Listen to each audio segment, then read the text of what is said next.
सभी साथियों को वसंत पंचमी की बहुत बहुत शुभकामनाएं। वसंत पंचमी के दिन ही माता सरस्वती का प्राकट्य हुआ है। जब सृष्टि में अज्ञान, मौन और अंधकार था, तब ब्रह्मा जी की प्रार्थना पर माता सरस्वती प्रकट हुईं और वीणा के मधुर स्वर से ज्ञान का संचार किया। मनुष्य को वाणी, लेखन, संगीत और विवेक प्रदान किया। वसंत ऋतु स्वयं नवजीवन, नई ऊर्जा और सृजन का प्रतीक है। इसलिए इस दिन ज्ञान की देवी माता सरस्वती की पूजा की जाती है। प्रिय साथियों, कथा को अंत तक अवश्य सुनें। ये कथा है एक ऐसी गांव की जहां जीवन हर सुबह एक नई चुनौती बनकर खड़ा होता था और हर सांझ एक नई उम्मीद की किरण लेकर आती थी। पर इस गांव की गलियों में एक ऐसा बालक भी भटकता था जिसके लिए ना कोई सुबह उम्मीद की थी और ना कोई सांझ सुकून की। उसका नाम क्या था, उसे खुद भी याद न था।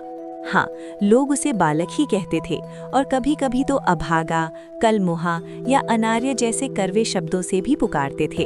उस बालक के जीवन में नियति ने ऐसा खेल खेला था जिसकी कल्पना मात्र से भी रूह कांप उठे। नियति के इस विधि से बचना किसी मनुष्य के लिए असंभव था।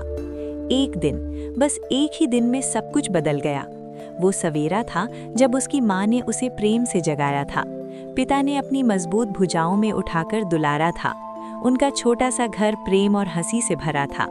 पर नियति को ये सुख रास न आया। गांव में एक भीषण महामारी फैली, जैसे किसी अदृश्य दानव ने अपने विषैले पंजे पसार दिए हों।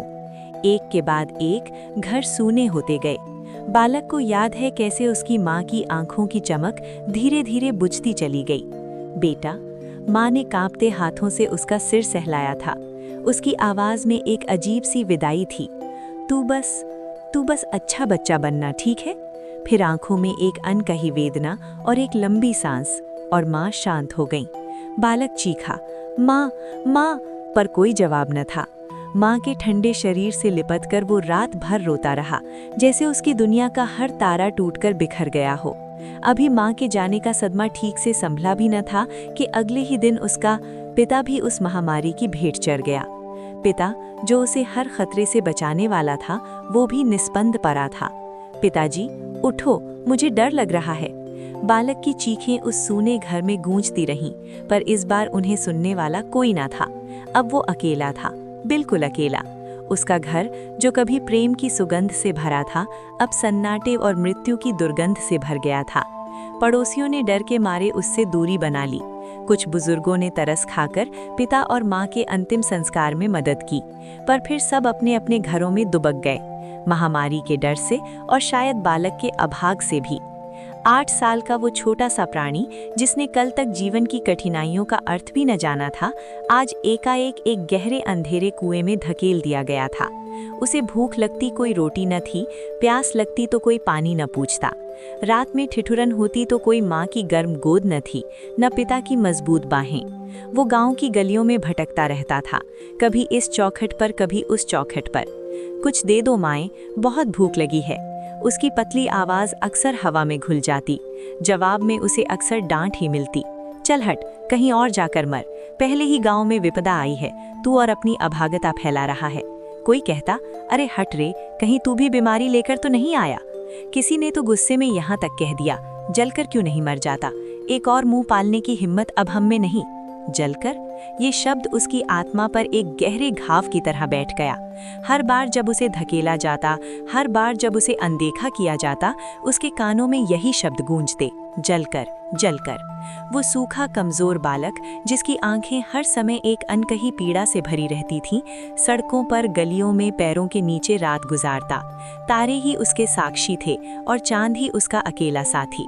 उसकी रीढ़ की हड्डी में जीवन का स्पंदन कम और मृत्यु का भय अधिक था। वो भूल चुका था कि पेट भरकर खाना क्या होता है या बेफिक्री की नींद कैसी होती है। हर पल उसे यही डर सताता कि अगला पल क्या लेकर आएगा और क्या वो जलकर मरने वाला है। एक दिन तपती दोपहरी में, जब सूरज आग के गोले सा बरस रहा था और सड़कें अंगारों से जल रही थीं, बालक एक पुरानी टूटी हुई धर्मशाला की सीढ़ियों पर बेजान सा पड़ा था। उसकी आंखों में शून्य था, जैसे अब रोने के लिए आंसू भी न बचे हों। जलकर, उसका मन बुदबुदा रहा था। शरीर में इतनी भी शक्ति न थी कि वो एक मक्खी भी उड़ा पाए।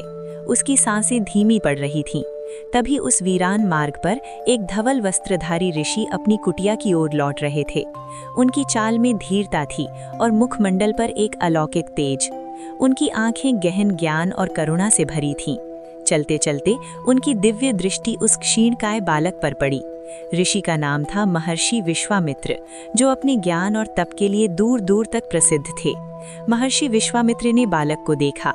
उसकी फटी हुई कंदरा सी आंखें, सूखे होंठ और धूल मिट्टी से सना निष्प्राण सा शरीर। एक क्षण के लिए ऋषि के कदम ठिठक गए। उनके हृदय में करुणा का सागर उमड़ पड़ा। ये कैसा जीवन है, ये कैसी नियति है जिसने इस कोमल प्राण को इतना कष्ट दिया है। वे उसके पास आए और झुके। बेटा, ऋषि की आवाज में गंगा सी पवित्रता और हिमालय सी शांति थी। क्या हुआ तुम्हें?